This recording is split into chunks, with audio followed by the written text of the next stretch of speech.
was even close to getting caught. That was the thing with me. I wasn't a serial killer. No, You just told me you think he killed over 80. That fits the definition pretty well. Yeah, I never went out to kill. That's why I said I'm not really like a standard serial killer. It was the game. 1967, Little Ferry, New Jersey. A quiet evening turned into a nightmare when 29-year-old Nancy Schiava disappeared on her way to a bingo game with friends. She never made it home. Days later, her lifeless body was found in her car. She had been strangled. This was the first clue in an endless nightmare that would haunt New Jersey and New York from the late 1960s to the early 1980s. Victims like Jacqueline Harp, a teenage girl, and Marianne Carr, an X-ray technician, were murdered. Their names are just a fraction of the list. The killer struck randomly. Many victims were left so disfigured that even identifying them became impossible. He was a ghost. No fingerprints, no evidence, no trace. Year after year, the police were left clueless, unaware that all these crimes led back to a single person. This phantom killer roamed freely among them, calculating his every move. And for years, nothing. No justice, no answers. Just fear.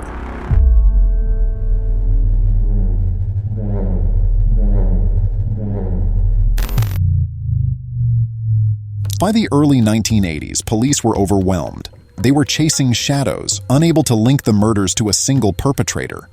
The killer's methods were chillingly calculated. Random victims, no clear pattern, and no evidence left behind. But everything changed in May 1980 at a hotel in Hasbrook Heights, New Jersey. Leslie Ann Odell, an 18-year-old sex worker from Massachusetts, had been lured to a room by a man promising her $100 for her time. Once inside, his demeanor changed. He attacked her, tied her to the bed, and began torturing her with a knife. Leslie's screams were her saving grace. A nearby hotel employee heard the commotion and called the police. When officers burst into the room, they were horrified. Leslie was bound to the bed, her face streaked with tears. Knives, ropes, and handcuffs were scattered across the room. But what chilled them most was the man sitting calmly beside her, watching everything unfold as if it were just another day. He didn't resist. He didn't panic. He smirked as they handcuffed him. The officers thought they'd stopped a single act of violence, but they had no idea they'd just captured one of the most prolific killers in American history. The man was Richard Cottingham, a 33-year-old computer operator from Lodi, New Jersey.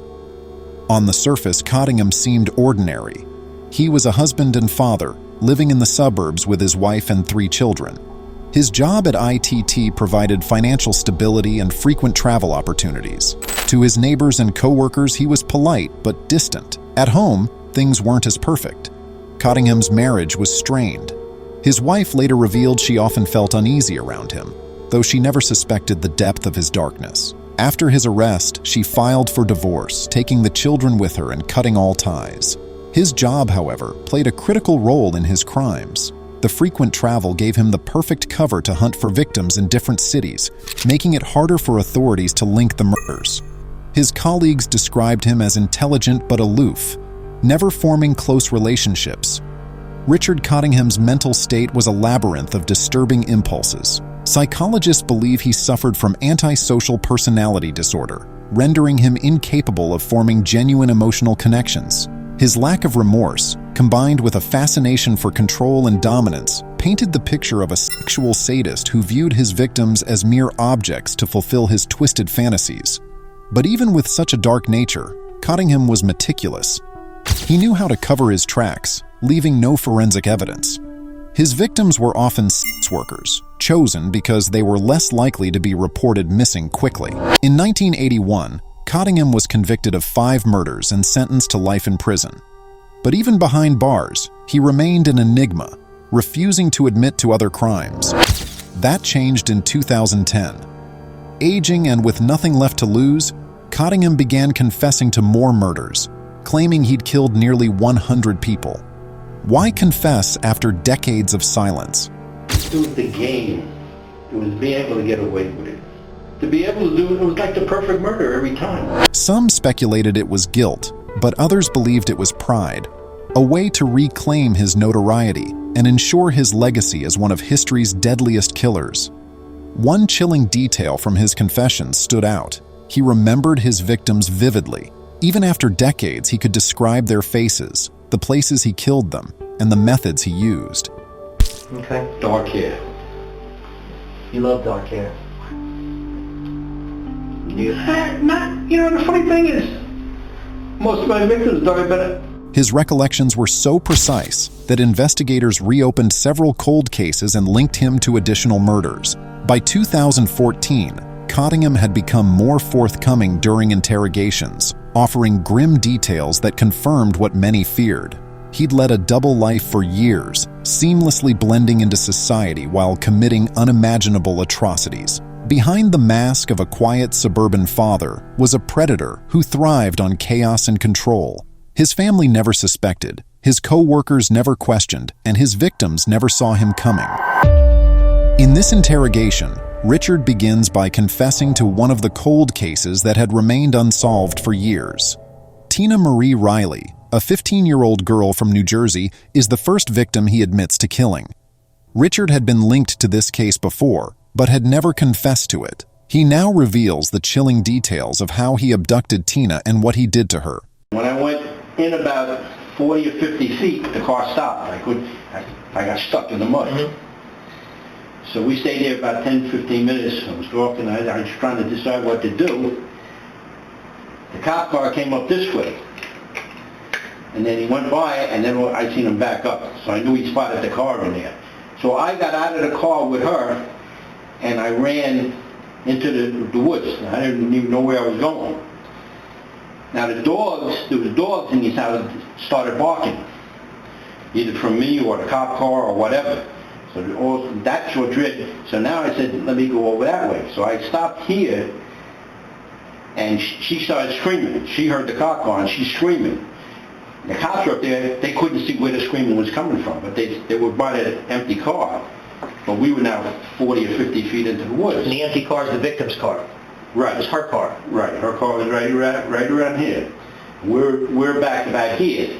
I could see the cops because they had flashlights and everything, but they couldn't see me, but they could hear her screaming. So I panicked, and I stabbed her. Or I tried to shut her up. And then I took off, and I ran behind this house, and between these two houses, because the dogs were barking from this house, and I came back across here. Now the cops were out here, flashlights then. I ran right, they didn't see me. Richard provides detailed confessions even after all these years. This shows that he was a highly calculated individual. He had thought through his actions and knew exactly what he was doing at the time. What I did was, see, there's a diner on Route 4. It was a pretty famous diner back then, and probably still there. One of the challenges when working on cold cases is that buildings change or disappear over time. Roads do the same. And how did you get her? How did you end up getting her back in her car? Anything that helps me? No, she was getting into a car and I just pushed my way in. Okay. Richard often left the bodies at the crime scene. However, many times he moved the body miles away to prevent it from being discovered. This made finding a specific pattern in Richard's killings even more difficult, as he made sure to leave no trace or sign of himself behind. Go back so I can research this a little better. You mentioned you stabbed her. Do you know for sure? Yeah. How many times you stabbed her? Anything? One time. Okay. Right in the face. Oh, it was definitely in the face. Because she was screaming, I just kind of stopped her from screaming. And she would have been tied up in some way? At that point, I don't even know if she might have even been loose. I might have untied her. Because we were in the car for about 10, 15 minutes before that, because I didn't know what to do. I couldn't back out, I couldn't go forward. Right.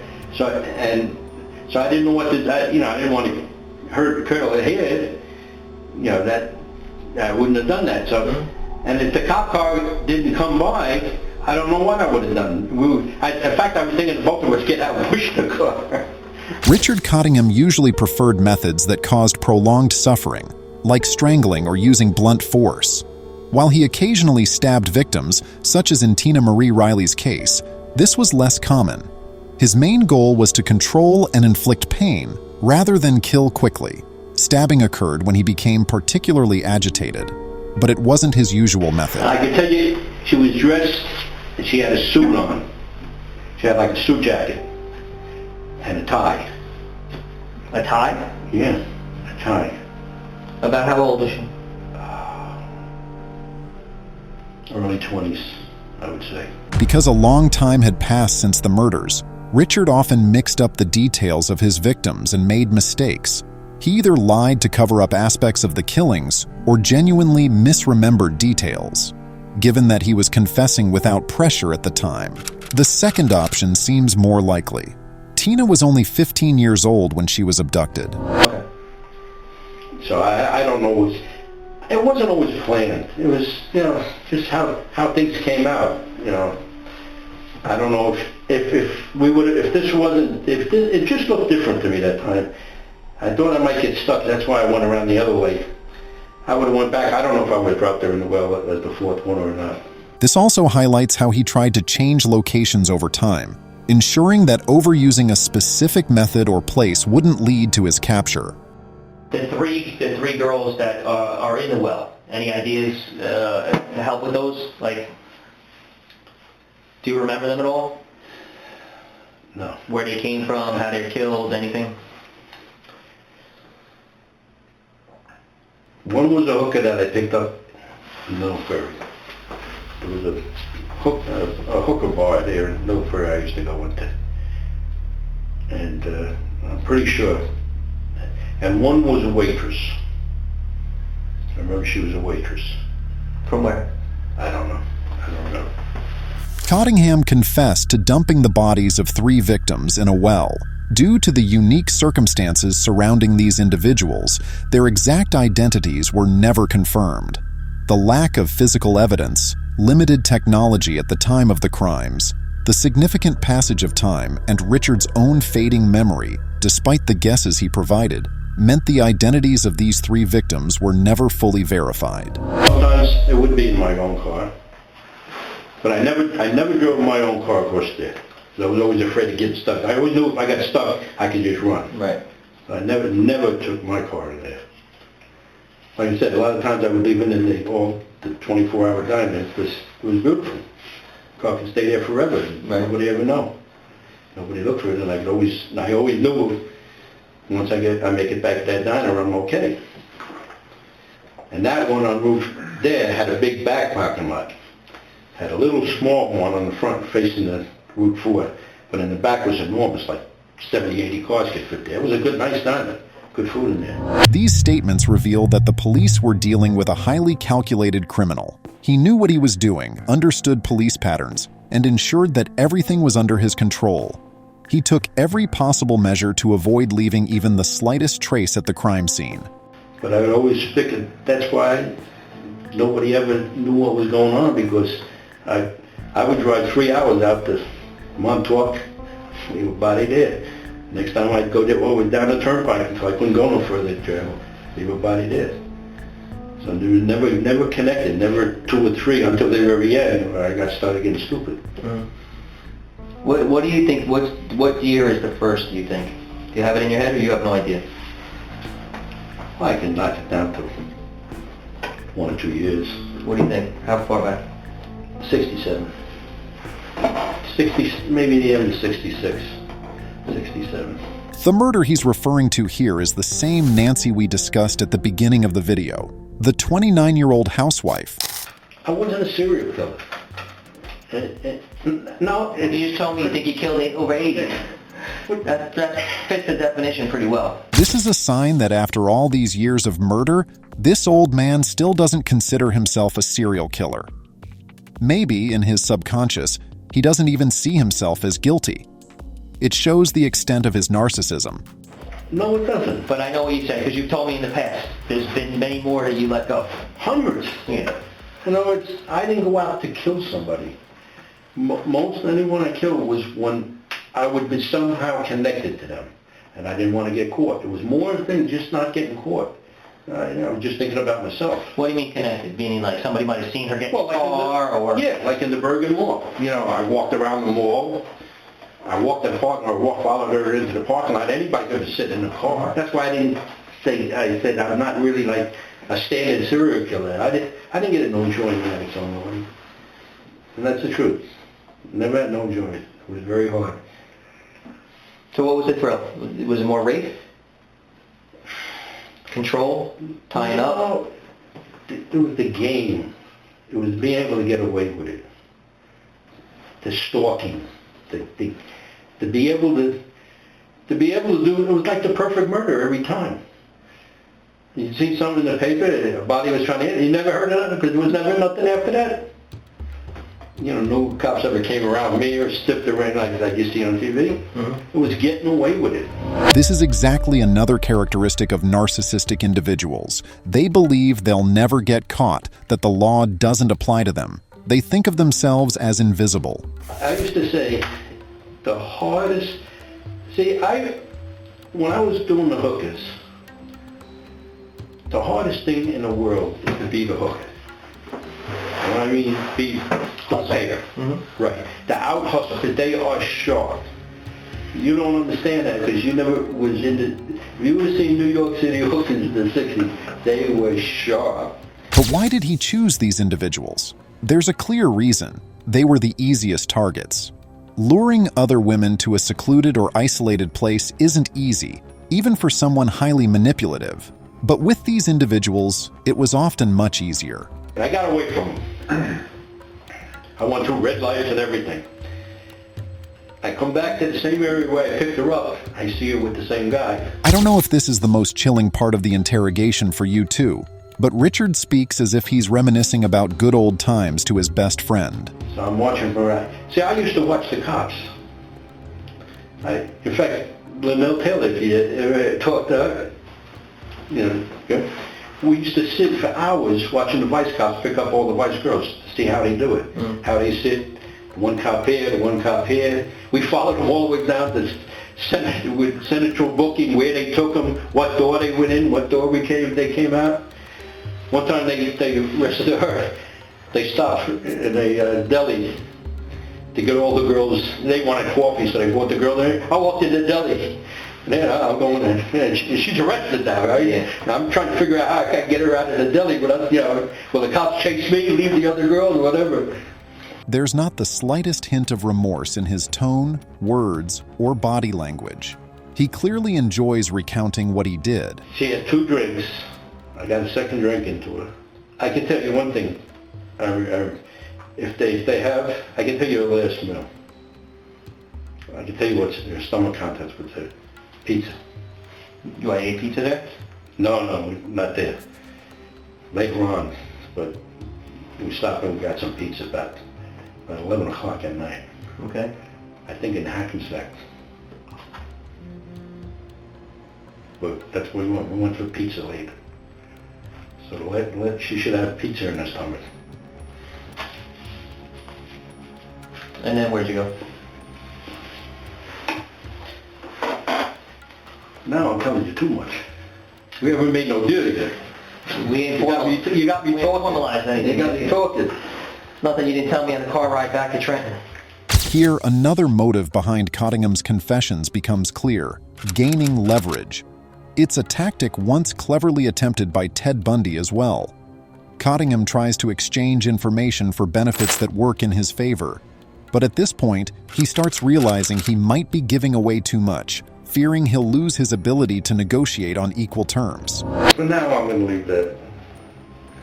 We got to still work out a deal, and we still got to work. I understand. Before I start doing all this. Well, there's no Miranda, there's no nothing like we talked about. I know, So right? I want to see if it matches what I have upstairs in my notes. I want to make sure that your memory hasn't faded in the last 4 years. The interrogator isn't backing down either. By saying this, they take control of the situation, pressuring Richard to keep talking and reveal more information. I told you in the very, very beginning, most of the detail is not going to be detailed. Most of the details be, I dropped this body off at road mark so on the Jersey Turnpike. And you look up and you'll find a body was dropped there. But now, for me to tell you what girl it was, I can't remember. Remembering or preserving the identities of his victims was never a priority for Cottingham. It's entirely possible that he didn't even know the names of many of them. Additionally, he often attempted to kill multiple people in one location before moving on to the next, making it even harder for him to recall specific details. You might think the number I threw out, 80, as being a lot. But for everyone that I killed, I'd done this to 30 other girls. For every one, hundreds. I was out there every night, like an animal. And most, like I said, I didn't kill and everything. So I have those pictures in my mind too. I'll remember funny things and this. And I say, oh no, she's still there. She's still walking around or whatever. Like Linnell, Linnell was with me for like 3 months. Yeah. I didn't kill her. I think longer than that. Was it? I think longer, yeah. That's the one we went and saw? Yeah. Down in Baltimore? But yet I remember her last name was Ziegler. Now, how do I remember? I just remember. Yeah. I remember sitting out in front of her. She took me to her house in Teaneck. We sat out and looked at her family's house. I remember that. What I did to my poor wife. No. She didn't have a clue. No, well, probably better. They never do, but... It's probably better that she didn't. Probably better she didn't. After 8 years of marriage and having 3 children, his wife had grown tired and resentful of his long absences. It was around this time that she initiated legal divorce proceedings. What would make you drown somebody and then bring them back in the car? Why would you leave them in the water? Because they weren't drowned. Or bathtub, whatever, right? So, Oh, you got to get them out of the bathtub, don't you? yeah, I guess it depends where you are. Right. Like I said, I did things in all different ways. But I told you that in the very beginning. You did tell me that. I remember. You did tell me that at the very Because beginning. I always said, this is the perfect murder. I mean, they can't tell, obviously. Then, I thought about it, and I said, well, the heat dries everything up. The body's all dry. Why would you think somebody's drowned? The only way to tell is water in the lungs. Cottingham believes that in many cases, medical errors were made, and his victims didn't die in the way the forensic reports concluded. This claim warrants further investigation. We got to talk about what I'm going to get out of it. The satisfaction of righting a wrong. No, That's what you get out of it. And I think you're almost at that point. What do you want for dinner tonight? Let's start with the simple. What do we eat tonight? 'Cause we're getting off track here. Go ahead. What are you thinking for dinner tonight? What kind of food? I really don't know. Nothing striking your fancy at the moment? Everything, nothing. It's like, I don't need anything expensive. No, that's good, because I didn't really want to splurge on you, because you haven't given me anything. Good. Kentucky Fried Chicken would be good. Really? I don't eat that. Really? No, I'm not joining you Kentucky Fried. What else? You make some suggestions. Make it throw. I gotta take a lead. Excuse me, man. This is the worst diagram I've ever seen. I thought you were supposed to be such a good drawer. It made me a great Christmas card one year. I can't even pick up anything anymore. Every 10 minutes my hands part of the carpal tunnel. Richard Cottingham, the torso killer, terrorized the U.S. for decades. His confirmed murders led to 9 convictions, but his confessions under non-prosecution agreements have revealed even more, locking him up with multiple life sentences in New Jersey. In 2009, Cottingham claimed responsibility for 80 to 100 murders across the country, though the number remains unverified. In 2021, he finally confessed to the 1974 double homicide of Mary Ann Pryor and Lorraine Kelly in Montvale, New Jersey, a case solved thanks to investigator Robert Anzalotti just before his retirement. Cottingham's confessions continued with Jennifer Weiss, the daughter of victim Dita Gudarzi, helping to uncover more truths. However, his mention of a 1967 murder of a 17-year-old and other claims leave us wondering how many secrets he still holds. Like other notorious criminals, Cottingham used his confessions as leverage, seeking personal gain or twisted pride. Despite his manipulative ways, his story reminds us of the tireless work of investigators and families seeking justice, no matter how much time passes. How many more secrets does he hold? Let us know your thoughts in the comments. Do you think he's telling the whole truth, Or is there more to uncover? Don't forget to like, subscribe, and join us as we continue exploring the darkest corners of true crime. Also, if you enjoyed this video, don't miss the one showing on your screen right now. Click on it and I'm sure it'll give you chills.